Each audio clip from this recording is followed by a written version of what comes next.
আমরা যখন বাবার বাড়িতে যাই তখন আমাদের জন্য আমাদের মা কত আয়োজন করে, কিন্তু একটা আফসোসের জিনিস হলো আমাদের মা বা বোন যখন আমাদের বাড়িতে আসে আমরা মেয়ে মানুষ হয়ে কোনো কিছু করতে পারি না, কারণ আমরা একজন স্বামীর বাড়িতে থাকি। আর সেই আফসোসটা আমাদের সারা জীবনে থেকে যায়, যাই হোক নিজের ঘর হোক আর শ্বশুরবাড়ির ঘর হোক। আসসালামু আলাইকুম এভরিওয়ান, সবাই কেমন আছেন? আশা করছি যে যেখান থেকে ভিডিওটি দেখছেন সবাই ভালো আছেন। আল্লাহর রহমতে আমরাও ভালো আছি। এই তো নতুন আরও একটি ভিডিও শুরু করছি। ভিডিওটি আশা করি সবার ভালো লাগবে। এই তো আমি বরবটিগুলো বের করে নিলাম, আর বরবটিগুলো অনেক দিন হয়ে গেছে, দেখেন নষ্ট হয়ে যেতেছে। কি করব, দুজন মানুষ, অনেকগুলো সবজি আনি। সবজি দেখলেই কেন যেন আমার কিনতে ইচ্ছে হয়, তাই সবজিগুলো নিয়ে আসি। আর এনে যখন অল্প রান্না করি, অল্প আবার ফ্রিজে রেখে দিই, তখন এগুলো আস্তে আস্তে নষ্ট হওয়া শুরু করে। বের করে আবার এগুলো আমি কেটে নিচ্ছি, যেহেতু আজকে আমার আম্মু আসবে, আমার বোন আসবে, তাদের জন্য রান্না করব। আর আমাদের একটা মেয়েদের একটা স্বভাব, আসলে আমরা যখন বাবার বাড়িতে বা মায়ের বাড়িতে যাই, আমার যেহেতু বাবা নেই, আমি আমার মা আর ভাইদের বাড়িতেই যাই। মা আছে যেহেতু মার বাড়ি বলা হয়, তখন আমার মা অনেক আয়োজন করে, কিভাবে মেয়েকে খুশি করবে এই চেষ্টায় থাকে। কিন্তু আমি একজন মেয়ে হয়ে আমার মার জন্য আমি তেমন কিছু করতে পারি না। আমার একটাই কষ্ট, আমার মাকে আমি যা পারি আমার টুকটাক জিনিস দিয়ে খুশি রাখার চেষ্টা করি। জানি না আল্লাহ আমাকে কখন সেই তৌফিক দান করবে, যখন আমি আমার মাকে মন ভরে কোনো কিছু করতে পারবো এবং মন ভরে আমার মায়ের দায়িত্ব নিতে পারবো। কি করব, নিজে কোনো কিছু করি না, যাই করি হয় সব হাজব্যান্ডের টাকায়। আল্লাহ আমার মাকে সেই তৌফিক হায়াত দান করুক। এতো আমি বরবটিগুলা কেটে নিচ্ছি। আমি আলু আর দিয়ে একটা সবজি রান্না করব। বরবটিগুলা কেটে আমি এখন টেবিলটা পরিষ্কার করে নেব। অন্যদিকে আমার মেয়ে আবার স্যুপ বানিয়ে নিয়েছে।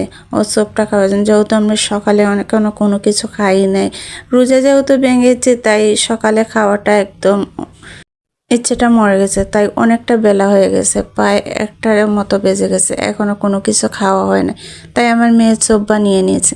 আর আজকে আমার মেয়ে চোপটা বানিয়েছে, অনেকগুলো পানি দিয়ে দিয়েছে, তাই চোপটা একদম পাতলা হয়ে গেছে এবং একটু স্বাদ হয়নি বলবো না, একটু স্বাদ হয়েছে, কিন্তু অনেকটা ভালো হয় নাই।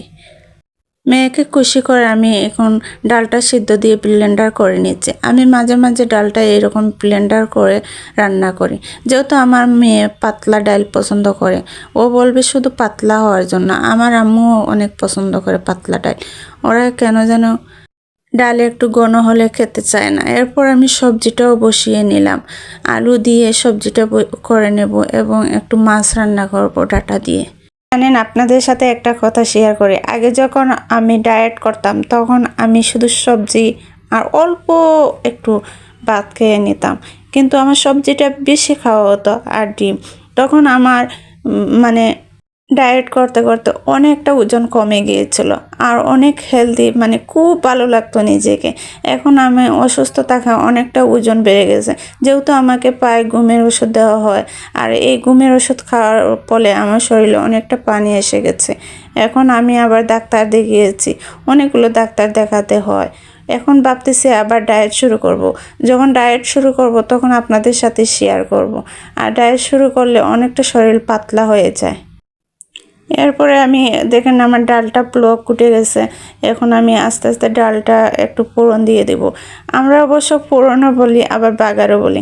আপনারা কি বলেন একটু কমেন্ট করে জানাবেন। আসলে আমরা তো একটু সিলেটি মানুষ, একটু সিলেটি ভাষা, ওইটাকে আমরা বাগার বলি। আর ডালে যখন বেশ করে তেল দিয়ে বাগার দেওয়া হয় তখন ডালটার স্বাদ মনে হয় আমার কাছে আরও দ্বিগুণ বেড়ে যায়। এখানে দেখেন আমি কতগুলো তেল দিয়েছি। আমি ডালে এমনিতে অনেক রসুন এবং তেল দিয়ে ফোড়ন দিয়ে দিই, তাহলে ডালটা খেতে বেশ ভালো। আর আমার ঘরে তো আরেকটা সমস্যা আছে, আমি যখন ডাল রান্না করব একটু পেঁয়াজ দিলে আমার মেয়ে ওই ডালটা আর খাবে না, কারণ ও পেঁয়াজ পছন্দ করে না। যখনই রান্না করব আমি আগে পেঁয়াজটা ব্লেন্ডার করে ডালে দিয়ে দিই, তখন ও বুঝতে পারে না যে আমি ডালে পেঁয়াজ দিয়েছি। এই তো দেখেন আমি কতটা লাল করে এখানে ফোড়ন দিয়ে দিয়েছি। এরপরে ডালটা আমি পোলাও কুটে, আর এখানে জানেন আপনারা সাথে দেখানো হয় না, এখানে একটা অ্যাক্সিডেন্ট ঘটে গেছে।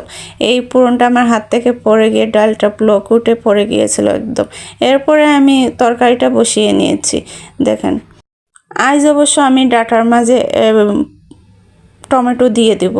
দেখেন আমি কথা বলতে পারতেছি না, কারণ অনেকটা রাত হয়ে গেছে, আর আমার বাসায় যেহেতু মেহমান আছে, ছোটো বাচ্চা আছে, তাই ওরা অনেক শব্দ করে, তো আমি একটু দিনে ভয়েস দিতে পারি না, তাই আজ রাতে ভয়েস দিতেছি। আর আমার অনেকটা ঘুম আসছে, জানি না কীরকম হতে ভয়েসটা, অনেক ভুল ত্রুটি হলে অবশ্যই ক্ষমা দৃষ্টিতে দেখবেন। এই তো আমি ডাটাটা দিয়ে দিচ্ছি। এরপরে আমি 2টা টমেটো ফ্রিজে থেকে বের করে নিয়েছি, যেহেতু আইস হয়ে গেছে। আমি অনেকটা টমেটো এই বছর ফ্রোজেন করে রেখে দিয়েছি। ফ্রোজেন টমেটোগুলো আমি অবশ্য এখন ব্যবহার করছি না, যেহেতু অনেক সময় টমেটো এখনও সস্তা পাওয়া যায়, তাই আমি পরে এই টমেটোগুলো খাওয়া হবে। এখন আমি শুধু কিনে টমেটোগুলো খাই, যখন একটু দাম বেড়ে যাবে তখন ওইগুলা খাওয়া হবে। ও দাম বেড়ে যাবে, আর অনেক সময় দেখবেন পাওয়াও যায় না। তো আমি ডাটাটা কষানো শেষে এরপর আমি দিয়ে দিলাম মাছ। আজ আমি গোয়াল মাছ দিয়ে রান্না করলাম ডাটা, টমেটো আর ডাটা ঝোল। এদিকে আমি রান্না করার সময় আমার দেবর চলে এসেছে, ওর সাথে কথা বলতে বলতে রান্নাটা করে নিচ্ছি। এরপর আমি ওকে নাস্তা দিলাম। এখন আমি অন্য চুলাতে চাটা বসিয়ে দেব, আর এদিকে আমার তরকারি রান্নাটা হয়ে যাবে। আর সবার কাছে একটা অনুরোধ, ভিডিওটি ভালো লাগলে অবশ্যই সাবস্ক্রাইব করে আমার চ্যানেলটির সাথে থাকবেন। সবাইকে ধন্যবাদ ভিডিওটি দেখার জন্য। আল্লাহ হাফিজ।